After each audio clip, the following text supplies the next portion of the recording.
la figura del delito de la persona jurídica, tengamos cuidado. Porque este es un tema de personas, es el marco antiguo penal, y el marco nuevo lo que nos está dando la posibilidad es de abrir a las figuras que hoy día en el mundo han permitido por primera vez que se conozca una corrupción que en el Perú iba a pasar, como dicen, piola. Porque si no hubiese reventado en Estados Unidos, no se hubiese conocido en el Perú. Entonces, tenemos que comenzar a utilizar métodos que dan resultado. Repito, por favor, presidente, un poco de silencio. Por favor, congresista Lescano, congresista Beteta, escuchemos al congresista que está haciendo uso de la presidente, palabra. La misma invocación le hago al congresista Schäfer. Congresista Olaechea, tiene usted el uso de la palabra. Por favor, evitemos el debate y sigamos.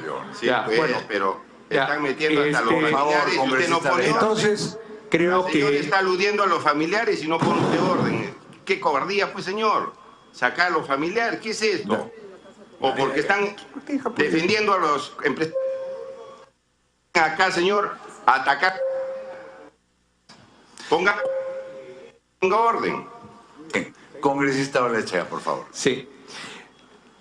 Estamos hablando mucho de la corrupción, si es AP, si es PP, si es IP o cualquiera de las variables. No nos olvidemos que el tema que hasta ahora no venimos enfrentando es que producto del esfuerzo de años de trabajo, todos los peruanos que hemos pagado impuestos, que hemos trabajado, que hemos ahorrado, que nos hemos generado el Perú que hoy tenemos, generó un valor en el Perú, que el crédito peruano fuera BB+. ¿A dónde estaba la corrupción? Y eso es lo que siempre se ha querido, o es porque es privado o es porque es la obra pública. En la obra pública lamentablemente están los dos primeros que cayeron en este juego, el señor Cuba y el señor Luyo. Pero la verdad es que quien otorgaba el contrato, un contrato del gobierno peruano era plata en efectivo. Eso no lo estamos diciendo. Eso no se ha dicho. Quien recibía el contrato y que se hacían contratos que en 30 días había que resolver 5.000 páginas para comprometerse por 1.500 millones de soles, eran contratos que ya estaban amarrados. Fuera lo que viniera, APP, IP, obra por impuestos, lo que fuera, ya había nacido muerto.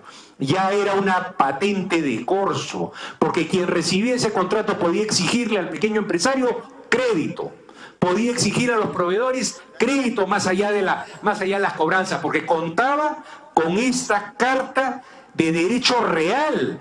Estos derechos que han sido otorgados, unos valores de crédito, el Estado peruano le entrega a uno un contrato que tiene un pagador de primer nivel. Ya no necesitaba ni siquiera conseguir dinero propio. Eso es lo que nos tiene en esta situación. Porque sabían, primero, tenían el monopolio de las obras, tenían que pasar por las orcas caudianas todos los empresarios peruanos. Todos los proveedores sabían que tenían que darle el crédito que solicitaba. Esa es la verdad de la corrupción. Se generó por un contrato y por... por favor, congresista Lescano, no sé si usted lo haría, pero yo no los hacía. ¿Belaúnde los haría? Bueno, ¿quién los haría? No lo sé. Los contratos que se dieron en la época del señor Humala, los contratos que se dieron en todas esas épocas, tenga usted paciencia, congresista Lescano, y que le daremos la respuesta correspondiente. Pero respete un poco cuando se están desarrollando ideas. Entonces es cuando ha tenido ese crédito, ese valor de un contrato entregado por el Estado peruano que ha permitido que los corruptos que hoy día tienen al país en la situación que están puedan jugar con todos los nacionales. ¿Quién permitió eso? ¿Cómo se permitió? Veamos el contrato de Kuntur. El contrato de Kuntur por una IP eran 1.500 millones de dólares y hoy tendría el Sur gas. Y pasó súbitamente a 4.500. Salió el remate, ganó un tercero.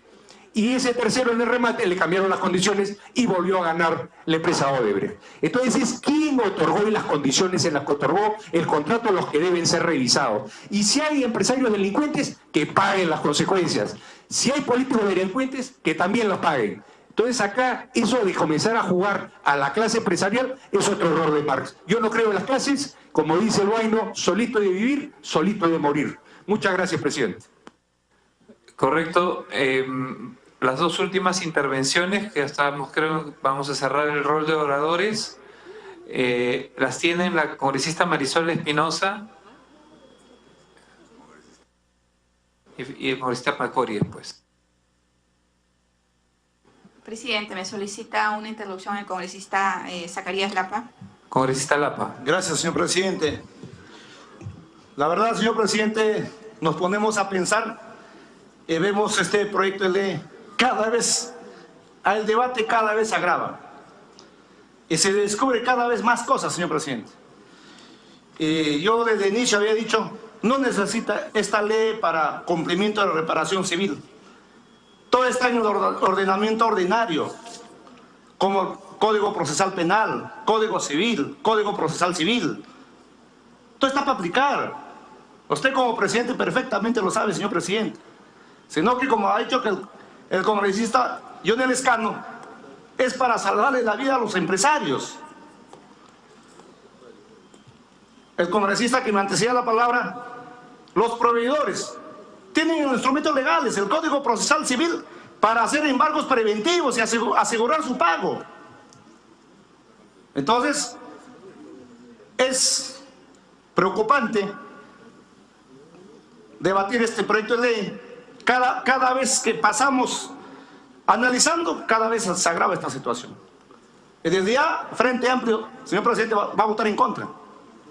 Nosotros no vamos a avalar para salvarle a los empresarios sus beneficios económicos en vez de cautelar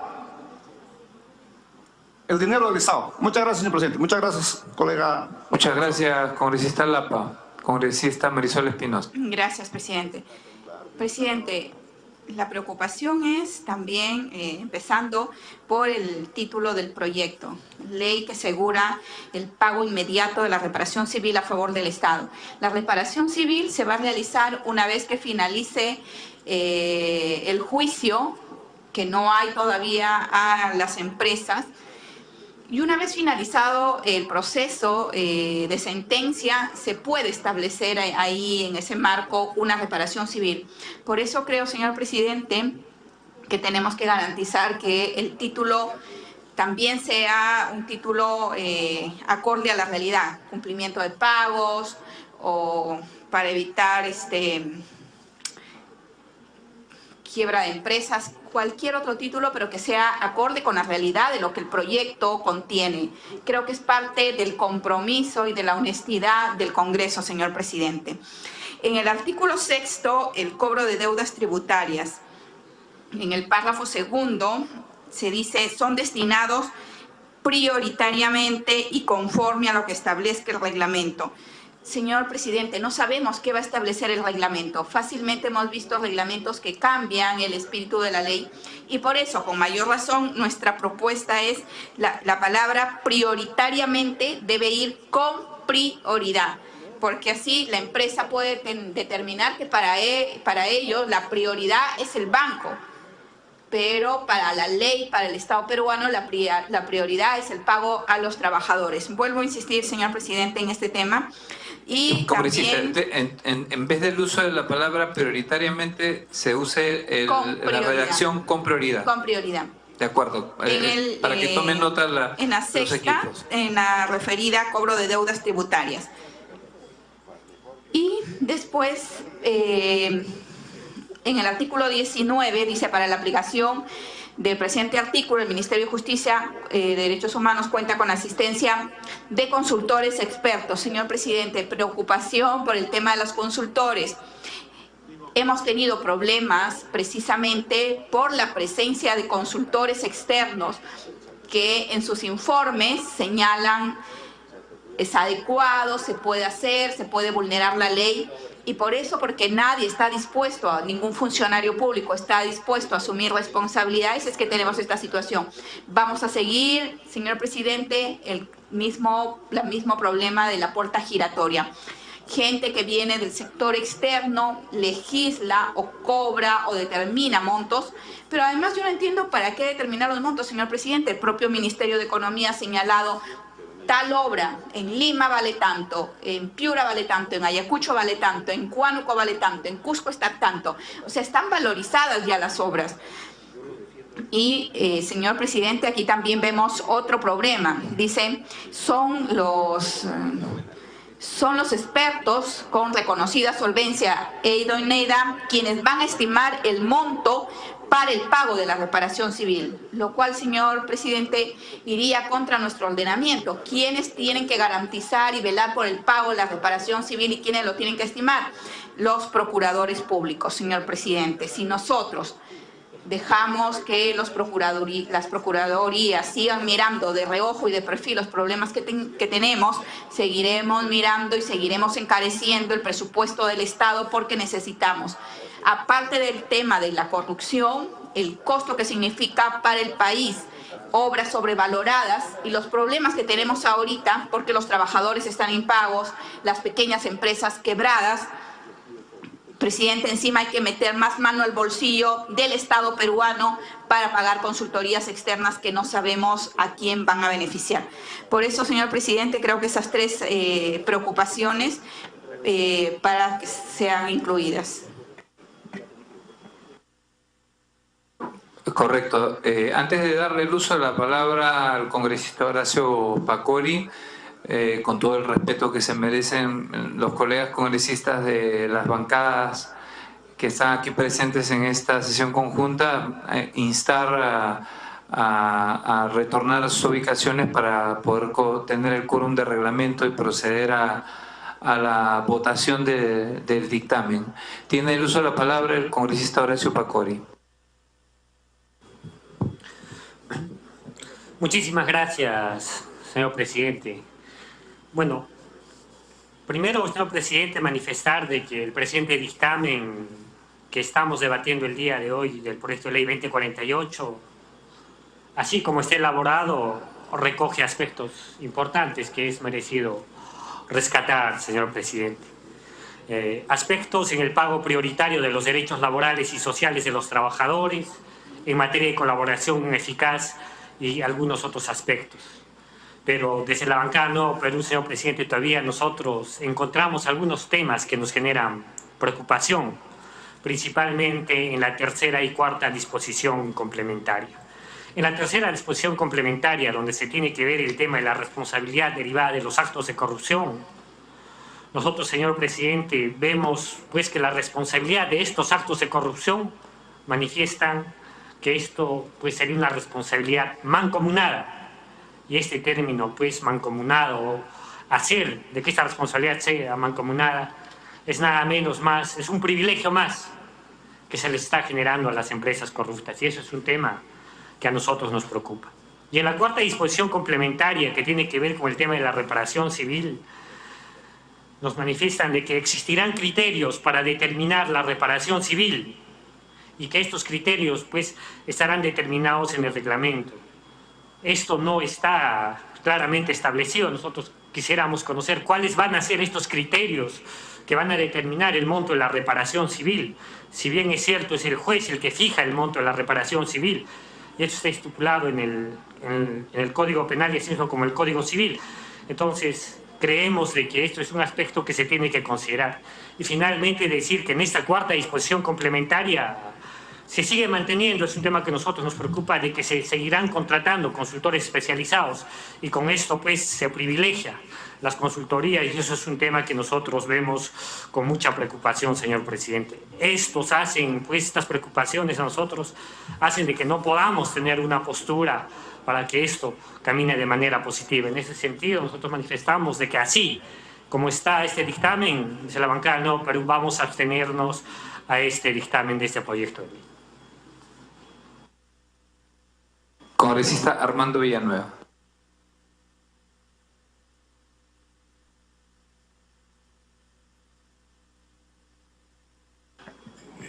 Gracias, señor presidente.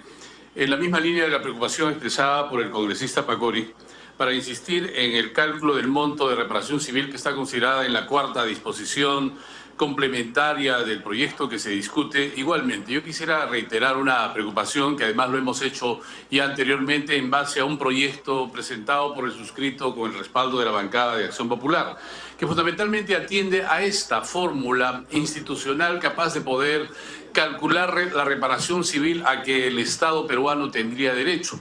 Y es que este es un tema medular y central que se ha ido postergando.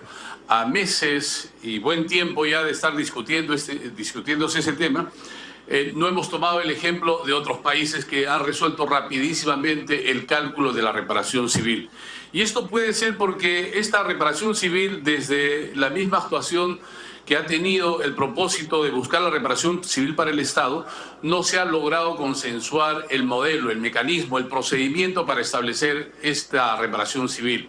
Habiendo actuado el procurador en los últimos tiempos con ese propósito, ha dado cuenta de cifras distintas, de apreciaciones parciales en cuanto no ha hecho una evaluación del conjunto de, primero, los proyectos que habrían sido involucrados por los actos de corrupción o habían sido comprometidos en estos. Segundo, al haber hecho inclusive un informe parcial, ha ido modificándolos luego porque no habría hecho los cálculos correspondientes. Y es que el procurador no tiene la suficiente institucionalidad como para poder garantizar.